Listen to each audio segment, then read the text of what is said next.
오늘 말씀은 바이블타임 228페이지 바알로 말미암아 범죄한 에브라임입니다. 바이블타임 228페이지 바알로 말미암아 범죄한 에브라임입니다. 본문 요약을 함께 읽으시고 호세아서 14장 1에서 3절 말씀을 함께 보시겠습니다. 본문 요약: 북이스라엘 백성의 허물을 엄히 책망하고 심판을 선언한다. 북이스라엘이 행한 우상 숭배 허무함과 하나님의 은혜를 짓밟는 자에게 주어지는 형벌의 잔혹함을 언급했다. 그리고 은혜와 자비와 긍휼이 풍성하신 하나님에게로 속히 회개하고 돌아오라는 회개의 촉구로 끝을 맺는다. 호세아서 14장 1에서 3절입니다. 이스라엘아, 내 하나님 여호와께로 돌아오라. 내가 불의함으로 말미암아 엎드려졌느니라. 너는 말씀을 가지고 여호와께 돌아와서 아뢰기를 모든 불의를 제거하시고 선한 바를 받으소서. 우리가 수송아지를 대신하여 입술의 열매를 주께 드리리이다. 우리가 아수르의 구원을 의지하지 아니하며 말을 타지 아니하며 다시는 우리의 손으로 만든 것을 향하여 너희는 우리의 신이라 하지 아니하오리니 이는 고아가 주로 말미암아 긍휼을 얻을 것임이니이다 할지니라. 아멘. 오늘 말씀은 호세아서의 마지막 부분에 해당하는 메시지입니다. 호세아의 가정을 통하여서 이스라엘 백성들의 모습을 보여주신 하나님께서 마지막으로 북이스라엘이 그들의 허물을 엄히 책망받고 또 심판받게 될 것에 대해서 선언하시면서 그들이 돌아오기를 촉구하는 메시지를 전해주십니다. 호세아서 13장 1에서 2절 말씀입니다. 에브라함이 말을 하면 사람들이 떨어도다. 그가 이스라엘 중에서 자기를 높이더니 바알로 말미암아 범죄함으로 망하였거늘 이제도 그들은 더욱 범죄하여 그 은으로 자기를 위하여 우상을 부어 만들되 자기의 정교함을 따라 우상을 만들었으며 그것은 다 은장색이 만든 것이거늘 그들은 그것에 대하여 말하기를 제사를 드리는 자는 송아지와 입을 맞출 것이라 하도다. 이스라엘 지파 중에서 에브라임이 얼마나 강력했는지를 나타내주는 말씀이 앞서 나옵니다. 그들의 말로 인하여 사람들이 떨었다라는 표현에서 그들이 굉장히 강력하고 영향력이 있었다라는 것을 알 수 있습니다. 그런데 이 강력한 힘이 그들에게 교만의 씨앗이 되어서 자신들을 높이는 그 교만의 죄를 범하게 됩니다.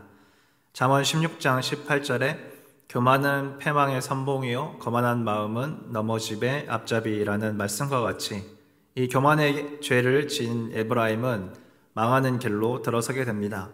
이 핵심 이유를 살펴보면 그 교만한 가운데서 바알을 섬기는 우상 숭배를 행했다라는 것, 이것을 2절에서 더 자세히 주님께서 말씀해 주시는데 자신들을 위하여서 우상을 만들었고 또 그 우상을 만들 때 자신들의 정교함, 즉 그들이 가지고 있는 재주를 가지고 눈에 보이게 멋들어지게 우상을 만들어서 그 은신상 앞에 제물을 바치고 송아지 신상들에게 입을 맞추는 그런 우상 숭배를 하였다라고 말씀하고 계십니다. 겸손히 하나님을 인정하고 하나님을 높여드리면 우리의 삶을 하나님께서 인도하실 텐데 에브라함 사람들에게 있는 풍요와 힘은 그들이 거만하게 되었고 또 하나님이 아닌 다른 것들, 세상에서 말하는 좋은 것들, 이런 것들로 자신들의 발걸음을 옮기게 만들었습니다. 그리고 그 끝은 결국 우상 숭배의 길로 들어서서 그들은 멸망의 길을 걷게 됩니다. 3절에 보면 이들의 삶이 어떠한지 아침 구름과 같이 또 쉽게 사라지는 이슬과 같이 광풍에 날리는 쭉정이 같이 굴뚝의 연기 같이 이렇게 형체가 있지만 결국에는 쉽게 사라져버릴 보이지만 만지면 없어져버릴 마치 그런 것들처럼 이들의 삶이 쉽게 사라져버릴 운명이다라고 이렇게 주님은 말씀해 주십니다. 이것은 그들이 만든 우상도 사실 결국에 아무 능력도 없는 한낱 물건일 뿐이다. 인간이 만든 물건일 뿐이며 허상일 뿐이다라는 것을 주님이 말씀해 주신 것입니다. 그래서 이런 자신들이 만드는 것들을 섬기는 이스라엘 백성들의 삶도 결국 의미 없이 힘도 없이 그렇게 사라져버릴 허울이다라는 것을 말씀해 주고 계십니다. 그리고 주님께서 4절의 말씀에 그러나 애굽 땅에 있을 때부터 나는 내 하나님 여호와라 나 밖에 내가 다른 신을 알지 말 것이라 나 외에는 구원자가 없느니라 라고 말씀하시면서 이 허울뿐인 우상과 대조되는 애굽에서부터 그들을 인도하여 내신 참 유일하신 구원자이신 하나님에 대해서 말씀하십니다. 앞서 쉬이 사라질 우상과는 전혀 다른 유일한 구원자이신 하나님, 이 하나님에 대해서 강조하고 계십니다. 우리가 죽고 사라지는 것은 사실 아무도 막을 수도 없고 그 후에는 심판이 있으니 오직 하나님께서만 우리를 구원하실 수 있는 유일한 하나님이십니다. 사도행전 4장 12절의 말씀에 다른 이로서는 구원을 얻을 수 없나니 천하의 인간의 구원을 얻을 만한 다른 이름을 우리에게 주신 일이 없다라고 말씀하셨습니다. 예전이나 지금이나 앞으로도 오직 우리의 구원은 하나님께 있으며 이는 우리의 죄를 친히 십자가에서 담당하신 어린 양 예수 그리스도 외에는 다른 어떤 이름으로도 우리가 구원을 받을 수 없다. 그리스도를 믿는 믿음 안에서 저희들이 구원을 얻을 수 있다라고 저희에게 알려주십니다. 예수 그리스도가 오시기 전에 이 시대를 살던 이스라엘 백성들에게는 오직 하나님을 믿고 따르는 그것이 전부였습니다. 그래서 그들이 온전히 잘 따를 수 있도록 하나님께서 율법을 그들에게 제시하여 주셨습니다. 하나님께서 모세에게 주신 그 10계명의 첫 번째와 두 번째가 무엇입니까? 출애굽기 20장 2에서 6절 말씀을 보면 나는 너를 애굽 땅 종되었던 집에서 인도하여 내 너희 하나님 여호와라. 너는 나 외에는 다른 신들을 내게 있게 말지니라. 너를 위하여 새긴 우상을 만들지 말고 또 위로 하늘에 있는 것이나 아래로 땅에 있는 것이나 땅 아래 물속에 있는 것에 아무 형상이든지 만들지 말며 그것들에게 절하지 말며 그것들을 섬기지 말라. 나 여호와 너의 하나님은 질투하는 하나님인즉 나를 미워하는 자의 죄를 갚되 아비로부터 아들에게로 3, 4대까지 이르게 하거니와 나를 사랑하고 내 계명을 지키는 자에게는 천대까지 은혜를 베푸느니라.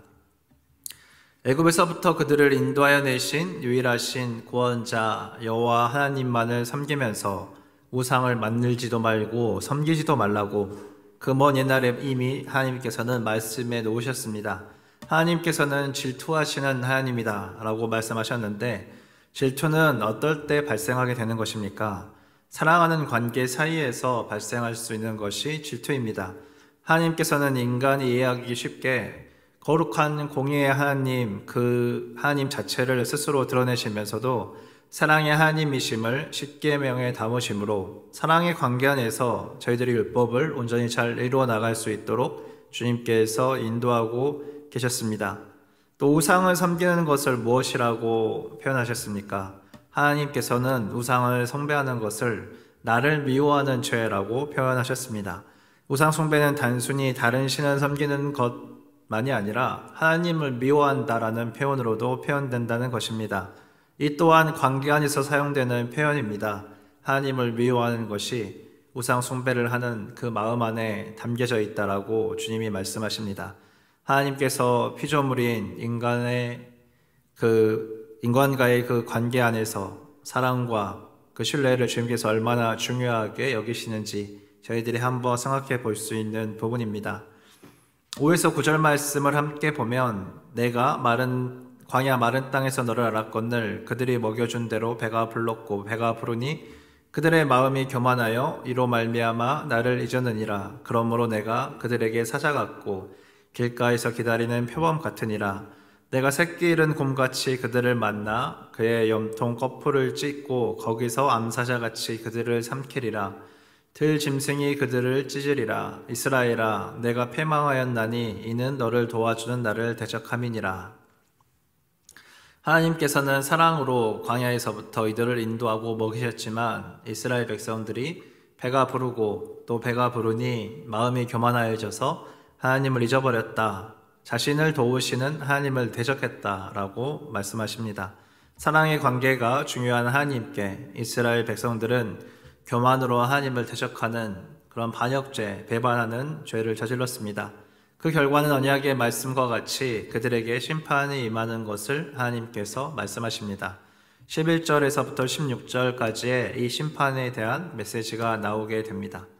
특별히 14절 말씀을 보면 사망아 내 재앙이 어디 있느냐, 수월아 내 멸망이 어디 있느냐라는 표현이 보입니다. 이는 고린도전서 15장 55절에 사망아 너의 이기는 것이 어디 있느냐, 사망아 너의 쏘는 것이 어디 있느냐 라는 말씀과 유사합니다.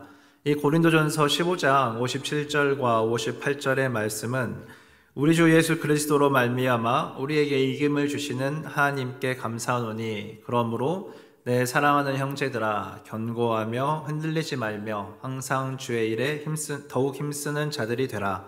이는 너희 수고가 주 안에서 헛되지 않은 줄 알미니라 라는 말씀입니다. 이렇게 사망 권세가 주는 그 심판 안에서 우리에게 있는 해답이 오직 우리 주 예수 그리스도를 통한 승리밖에 없다는 것입니다.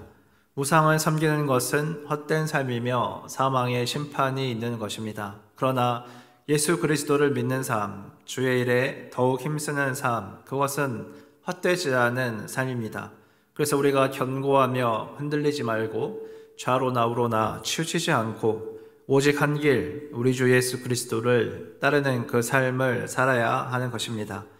우상 숭배로 인한 심판이 이스라엘 백성들에게 있기 때문에 이제 호세아 14장에서는 하나님께서 그들이 돌아와 회개하고 구원을 받기를 촉구하고 계십니다. 14장 1에서부터 4절 말씀입니다. 이스라엘아 내 하나님 여호와께로 돌아오라. 내가 불의함으로 말미암아 엎드려 졌느니라. 너는 말씀을 가지고 여호와께 돌아와서 아뢰기를 모든 불의를 제거하시고 선한 바를 받으소서. 우리가 수송아지를 대신하여 입술의 열매를 주께 드리리이다. 우리가 아수르의 구원을 의지하지 아니하며 말을 타지 아니하며 다시는 우리의 손으로 만든 것을 향하여 너희는 우리의 신이라 하지 아니하오리니 이는 고아가 주로 말미암아 긍휼을 얻음이니이다 할지니라. 내가 그들의 반역을 고치고 기쁘게 그들을 사랑하리니 나의 진노가 그에게서 떠났음이라. 하나님께서는 이스라엘에게 돌아오라 라고 하십니다. 말씀을 가지고 하나님께 돌아와서 불의를 제거하고 입술의 열매를 주님께 드리라고 하십니다. 다른 구원, 다른 신을 알지 말고 오직 하나님의 긍휼이 여기심을 너희들이 받아야 된다라고 하나님께서 말씀하십니다. 이럴 때 하나님께서 회개하는 자들의 반역을 고치고 기쁘게 그들을 사랑하신다라고 하셨습니다.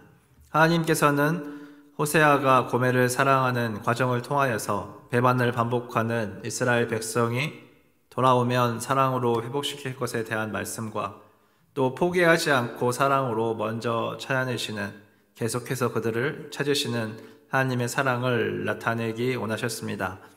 호세아 본문의 마무리도 마찬가지입니다. 사랑으로 돌아오기를 기다리는 하나님의 말씀이 담겨 있습니다.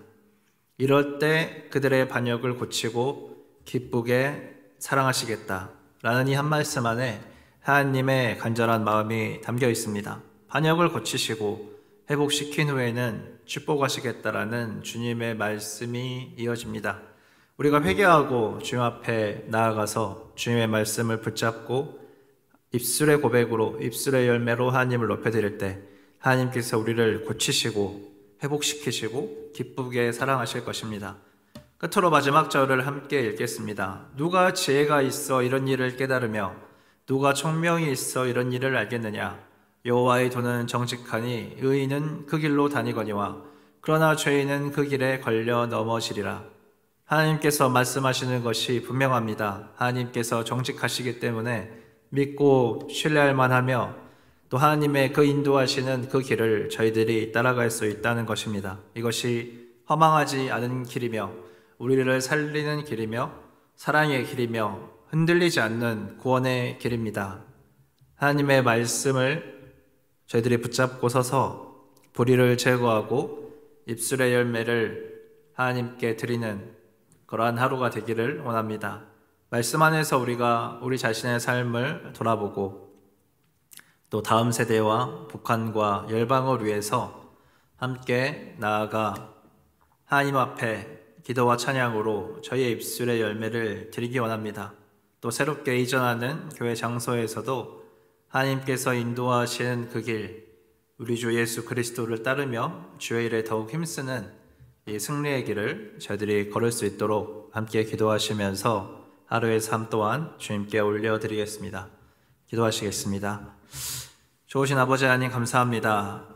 우리를 사랑하시되 죽기까지 사랑하시고 우리가 돌아오면 기쁘게 우리를 사랑하시겠다라고 말씀하시는 하나님의 그 사랑을 주님 저희가 귀히 여길 수 있도록 도와주시옵소서. 하나님을 미워한다라는 그 표현과 주님께서 질투하신다는 그 표현이 아버지 저희를 향한 하나님의 그 사랑을 아버지 저희에게 알려주는데 주님 저희의 마음이 굳어져서 저희의 목이 곧아져서 아버지 저희가 교만하여져서 주님 저희가 배가 부르고 주님 저희가 살만해져서 하나님 저희 가운데 깨어있는 찌꺼기와 같은 아버지 하나님 모든 더러운 죄악과 교만들을 아버지 이 시간 주님 앞에 회개하며 나아가오니 하나님 저희를 고쳐주시고 아버지 하나님 저희가 입술의 열매로 주를 찾으며 주님만이 우리의 구원이시며 주님만이 우리의 사랑이시며 주님만이 우리의 소망 되심을 아버지 하나님 올려드립니다. 아버지 하나님 저희를 고쳐주시고 주님 저희를 인도하여 주시옵소서. 아버지 이 세대의 죄악과 아버지 하나님 다음 세대들의 아버지 주님 그 소망과 아버지 하나님 북한과 열방의 아버지 모든 사람들의 주님이 죄악들을 아버지 주님께 올려드리며 아버지 주님 앞에 나아가오니 하나님 주 예수의 피로 덮어주시고 아버지들에게 주님 생명의 복음이 증거될 수 있도록 저희를 사용하여 주시며 예수 그리스도의 이 아름다운 길이 아버지 하나님 이들에게 열려서 주님 기뻐하시는 구원과 사랑의 회복의 일들이 일어날 수 있도록 주의 은혜 허락하여 주시옵소서. 주님 이 시대에 아버지 필요한 부흥을 허락하여 주시고 오직 주님의 이름이 높임받는 그 부흥으로 말미암아 하나님이 온 땅의 주인 되심을 온 교회의 주인이심을 아버지 하나님 저의 삶의 주인이심을 아버지 인정받는 아버지 하나님 주님의 그 나라가 이루어지게 하여 주시옵소서. 마땅히 그리 행하실 수 있지만 아버지 저희를 사랑하시고 저희와 함께 동행하시기 원하시는 주님의 그 은혜 가운데 저희가 있음을 인하여 더욱 감사하며 나아가오니 아버지 하나님 주의 사랑하는 자들에게 기름 부어주시고 아버지 하나님 그들의 삶에 주님 모든 영역들을 통하여서 주님의 살아계심이 나타나는 은혜의 일들을 나타내 주시옵소서. 저희가 교회를 이전하는 과정 가운데 새 성전에서도 아버지 하나님 저희가 계속해서 주의 일에 더욱 힘쓰는 자들이 될 수 있도록 은혜 허락하여 주시고 주님의 복음이 60배, 100배의 열매를 주님 맺을 수 있도록 아버지 역사해 주시기를 간절히 기도합니다. 다만 주님의 뜻이 하늘에서 이루어진 것처럼 이루어지게 하여 주시고 주님을 사랑한다라는 예배와 찬양과 고백과 구원의 역사들이 주님 흘러넘치는 주님 또 이 땅 될 수 있도록 역사하여 주시옵소서. 사랑과 소망이 주님께 있음을 주님이 소망 없는 새들을 바라보고 어둠 가운데 빛을 보고 빛 가운데로 나오도록 주여 역사해 주시기를 간절히 기도합니다. 감사드리며 예수 그리스도의 이름으로 기도하였습니다. 아멘.